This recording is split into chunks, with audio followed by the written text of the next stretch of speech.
Everyone, welcome back to channel study warehouse. My name is Akanksha Verma. आज हम discuss करने वाले हैं केमिस्ट्री की स्ट्रैटेजी 2026 के लिए, so that you can score 100 on 100।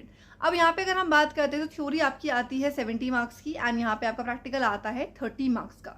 अगर आप चैप्टर्स की बात करो तो टोटल 10 चैप्टर्स हैं यहाँ पे, जिसमें 3 फिजिकल के चैप्टर है, 2 इनऑर्गेनिक के एंड 5 ऑर्गेनिक के। ठीक है, सो कैसे आपको करना है, क्या करना है। तो अगर फिजिकल केमिस्ट्री की अगर हम बात करते हैं, यहाँ पे आपकी थ्योरी होगी, न्यूमेरिकल होगा as well as conceptual question.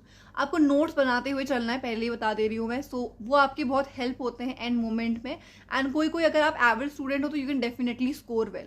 अब होता क्या है, बहुत स्टूडेंट्स ये कमेंट करते हैं कि कि हमारा स्कोर इम्प्रूव ही नहीं हो रहा, कैसे हम इम्प्रूव करें एंड ऑल दैट। अगर आप एवरेज लर्नर हो सो आपके लिए नोट्स बहुत ज़्यादा इंपॉर्टेंट है, मैं अभी से बोल दे रही हूँ। अगर आप अभी से नोट्स नहीं बनाओगे, एट दी एंड आपको लगेगा काश पहले से स्टार्ट किया होता। एंड अभी आपका सेशन स्टार्ट ही हो रहा है, सो मेक श्योर प्लीज़ आप नोट्स बना रहे हो, दैट इज़ अ रिक्वेस्ट। अब यहाँ पे वन शॉट वीडियोस देख सकते हो। देखो, अगर आपको लग रहा है कि स्कूल से आपको इतना कुछ काम नहीं मिल रहा, आपके पास फ्री टाइम है, तो आप डेफिनेटली डिटेल लेक्चर्स देखो, वहाँ से अपनी नोट्स बनाओ, क्योंकि उससे आपका कॉन्सेप्ट जो भी चैप्टर्स आप करते हुए चलोगे उसके अच्छे से बन जाएंगे। But if you feel that school से काफ़ी होमवर्क मिल रहा है एंड बहुत सारी अदर चीज़ें भी हैं जो आपको करनी है, तो आप वन शॉट लेक्चर्स देख सकते हो, वहाँ से नोट्स बना सकते हो। इसके अलावा आपको एनसीईआरटी रीडिंग करनी है, बिकॉज बाद में आपके पास टाइम बचेगा नहीं बिल्कुल। सो जो भी इंपॉर्टेंट पॉइंटर्स आपको लग रहे हैं वो हाईलाइट कर दो वहाँ पे। कुछ ऐसे पॉइंटर्स है जो आपको लग रहा है इंपॉर्टेंट है बट आप भूल जा रहे हो, तो डेफिनेटली उस पॉइंटर का एक क्वेश्चन फॉर्म कर लो, सो दैट क्वेश्चन आंसर के टर्म्स में आपको वो याद रहे। रेफरेंस बुक आपको कौन सी फॉलो करनी चाहिए, इससे वीडियो ऑलरेडी डला हुआ है, so link will be in the description box below, please go check it out. यहाँ पे नोट्स आपको बता ही दिया, बहुत इंपॉर्टेंट है, सो प्लीज मेक श्योर आप बना रहे हो। एनसीईआरटी क्वेश्चंस आपको डेफिनेटली करने हैं। सो एनसीईआरटी में आपके क्या होता है, एग्जांपल्स गिवन होते हैं, बीच में कहीं कहीं क्वेश्चंस भी गिवन होते हैं, राइट, इन टेक्स्ट क्वेश्चन, तो वो डेफिनेटली आप कर लेना। टाइम रहता है तो एक्सरसाइज से भी कुछ इंपॉर्टेंट क्वेश्चंस कर सकते हो। अब आपको पास्ट ईयर्स देख लेना एक बार, पास्ट ईयर से आपको आइडिया लग जाएगा कि एक्सरसाइजेस में से कौन कौन से क्वेश्चन पूछे गए हैं, बिकॉज एक्सरसाइज में काफ़ी सारे क्वेश्चन है, सारे क्वेश्चन करोगे तो बहुत ज़्यादा टाइम आपका लग जाएगा, राइट।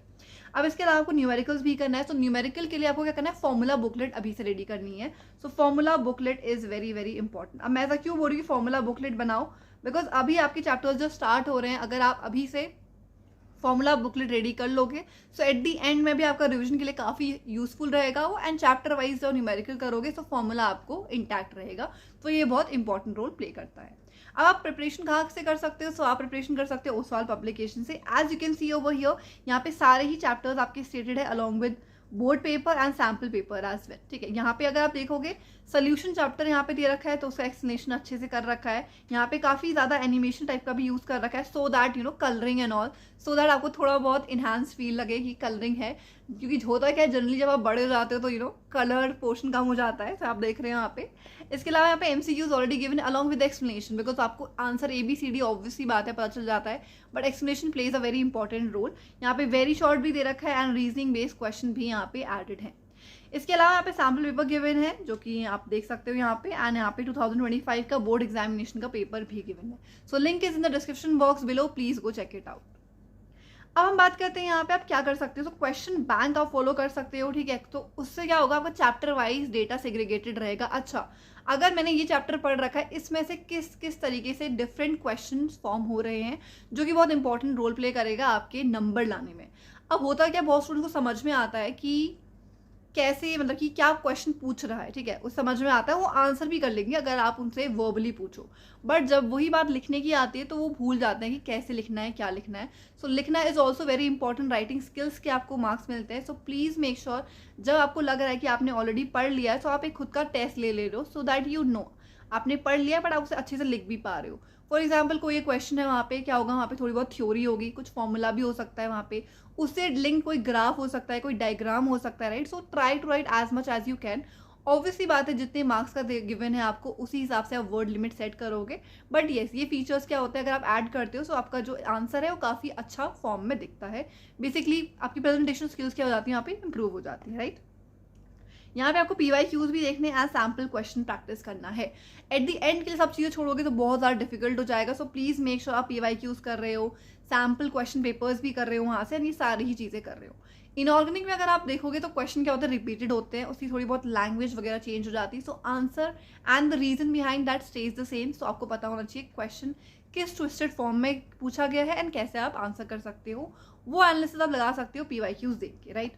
कंसेप्ट क्लैरिटी आपकी बहुत इंपॉर्टेंट है, बिकॉज अगर आपका कॉन्सेप्ट क्लियर है उसमें से कितने ही क्वेश्चन पूछे जाएंगे आप आंसर कर सकते हो। बट अगर आपका कॉन्सेप्ट कहीं ना कहीं वीक है, सो इवन अगर उसी टॉपिक में से 2 क्वेश्चन पूछे जाएंगे, सो आपके लिए डिफिकल्ट हो जाएगा आंसर करना, बिकॉज आपने इन डिटेल नहीं पढ़ रखा है। That is why am saying detail video देखो, बट अगर टाइम नहीं मिल रहा है तो वन शॉट देखो, बिकॉज ऑब्वियसली बात है डिटेल वीडियो अगर आप देख रहे हो किसी चीज़ की, तो वहाँ पे डेफिनेटली इन डिटेल सारी चीज़ें आपको बता रखी है, क्या पॉसिबिलिटी बन सकती है, इस पर्टिकुलर टॉपिक में किस तरीके से क्वेश्चन पूछे जा सकते हैं, वो सब समझाया जाता है, राइट। अब हम यहाँ पे बात करते हैं ऑर्गेनिक में। ऑर्गेनिक में क्या होता है, रिएक्शन एंड रीजन बेस। अब रिएक्शन में क्या होता है, कभी कभी वहाँ पे प्रेशर टेम्परेचर लिख देते हैं, तो अगर आप भूल चुके हो वहाँ पे एंड नॉर्मली आपने विदाउट टेम्परेचर प्रेशर वहाँ पे अपनी यूनिट मतलब रिएक्शन लिख दी है, तो मार्क्स कहीं ना कहीं कट जाते हैं। अब जो टेम्परेचर है, जो प्रेशर है, जो कैटलिस्ट है वहाँ पे, वो आपको याद ही करना पड़ता है, उसका कोई एज सच ट्रिक नहीं है। बट येस, अगर कोई डेफिनेटली कोई क्वेश्चन रीजन बेस्ड आ रहे हैं तो वो रीजन आपको पता होने चाहिए। सो गिव रीजन, ऐसा क्यों हो रहा है, वैसा क्यों हो रहा है, right. So what ever is the thing, for example आपको कोई भी चीज़ वहाँ पे पूछी गई है, आपको हर एक चीज़ का क्या होती है, रीजन पता होना चाहिए। जैसे कि अगर हम बात करूँ SN1 रिएक्शन की, सो 1 डिग्री 2 डिग्री 3 डिग्री में से कौन सा ज़्यादा फास्ट रिएक्शन देता है एंड क्यों। So reason should be known over है, आपको रीजन ऑलरेडी पता है, राइट। सो मेक श्योर आप ये सारी चीज़ें अपनी देख रहे हो। अब यहाँ पे नेम रिएक्शन है। अब रिएक्शन तो बहुत ज़्यादा इंपॉर्टेंट है ऑर्गेनिक में, बिकॉज उसमें बोल सकते हैं कन्वर्ट दिस इनटू दिस, ठीक है। फिल इन द ब्लैंक्स एक फॉर्म में दे सकते हैं, 2 रिएक्टेंट वहाँ पे रिएक्ट कर रहे हैं, वो A और B प्रोडक्ट फॉर्म कर रहे हैं, फर्दर वो किसी और से साथ रिएक्ट कर रहा है एंड क्या प्रोडक्ट आ रहा है, उसका नाम क्या है, ठीक है। तो ये सारी चीज़ें बहुत बहुत इंपॉर्टेंट है। इस तरीके से क्वेश्चन पूछे जा सकते हैं, जो कि आपको डेफिनेटली पता भी होंगे अगर आपने पास ईयर पेपर्स देख रखे हैं। यहाँ पे सारी ही रिएक्शन आपको याद करनी है, बिकॉज A + B ऐसे करके अगर चेन बना देंगे, तो अगर रिएक्शन भूल चुके हो तो आप नहीं कर पाओगे क्वेश्चन। नेम रिएक्शन बहुत बहुत इंपॉर्टेंट है, because most of the time उसी से क्वेश्चन बनते हैं, बट ऐसा नहीं है, सारी रिएक्शन ही आपकी इंपॉर्टेंट है। बट या मेक श्योर आप रिएक्शन सारी ही अच्छे से याद कर रहे हो, एंड अगर कुछ भी वहाँ पे रीजन है, you know the reason as well, ठीक है। अब यहाँ पे कॉन्सेप्ट अगर आपने पढ़ लिया, इसका मैकेनिज्म कैसे है, मैकेनिज्म वहाँ पे क्या वर्क कर रहा है, ठीक है। उसमें कभी कभी होता है ना, रिएक्शन हो रहा है, यहाँ पे आपके 2 इलेक्ट्रॉन्स शो कर रखे हैं, उसका मूवमेंट होता है कि यहाँ से इस डायरेक्शन में जा रहा है, ऐसे करके रेजोनेंस स्ट्रक्चर भी होता है वहाँ पे। सो ये सारी चीज़ें आपकी क्या होती है, एड ऑन होती हैं, एंड ये थोड़ी रिटन प्रैक्टिस लेती हैं। सो मेक श्योर आप रिटन प्रैक्टिस भी कर रहे हो वेर एवर रिक्वायर्ड। अब न्यूमेरिकल ऐसा है कि आपको एक बार फॉर्मूला पता है, बट आप डायरेक्टली अप्लाई नहीं कर पा रहे हो। सो न्यूमेरिकल के लिए आपको क्या करनी पड़ेगी, प्रैक्टिस करनी पड़ेगी। सो मेक श्योर ये सारी ही चीज़ें आप कर रहे हो। अभी आपके पास टाइम है, एट द एंड क्या होगा, सिर्फ आप सैम्पल पेपर्स करोगे, जिससे आपका स्कोर डेफिनेटली इंप्रूव होगा। अब यहाँ पे क्या होता है, रीजन बेस्ड क्वेश्चन कैसे आते हैं, फॉर एसिडिक है, बेसिक है, बॉइलिंग पॉइंट किसका ज़्यादा है, किसका कम है, सॉल्युबिलिटी का ऑर्डर क्या है, क्यों ऐसा हो रहा है, राइट। तो ये सारे ही रीजन आपको पता होनी चाहिए। इसके अलावा टेस्ट वगैरह भी होते हैं। सो टेस्ट, ल्यूकास टेस्ट क्या होता है, क्यों करते हैं हम, और कौन सा डिग्री वाला जो अल्कोहल है वो देता है, and what's the reason behind that. ये सारी चीज़ें आपसे पूछी जाती हैं। या फिर अल्काइल हैलाइड के बारे में, ठीक है, अल्काइल हैलाइड के टेस्ट होते हैं ना, ल्यूकास टेस्ट, तो वो सब आपसे पूछा जाएगा। रिटन प्रैक्टिस आपको करनी है, वीकेंड में आपको रिवीजन करना है, डेली 1 आवर करना है। That is the bare minimum, daily आपको 1 आवर के लिए मैं बोल रही हूँ। If you get time, make sure आप ज़्यादा से ज़्यादा टाइम स्पेंड कर रहे हो। सो इसके अलावा बहुत सारे आपके टेस्ट है एंड रिएक्शन भी बहुत सारी हैं। सो सिलेबस ऐसा नहीं है कि बहुत ज़्यादा है, ऐसा भी नहीं बहुत कम है। सो अगर आप टाइम टू टाइम जो भी स्कूल में चल रहा है उसे करते रहोगे, सो डेफिनेटली आपका सिलेबस अच्छे से कंप्लीट हो पाएगा, and you will also get time to practice for questions as well. So that is it for today's video. I will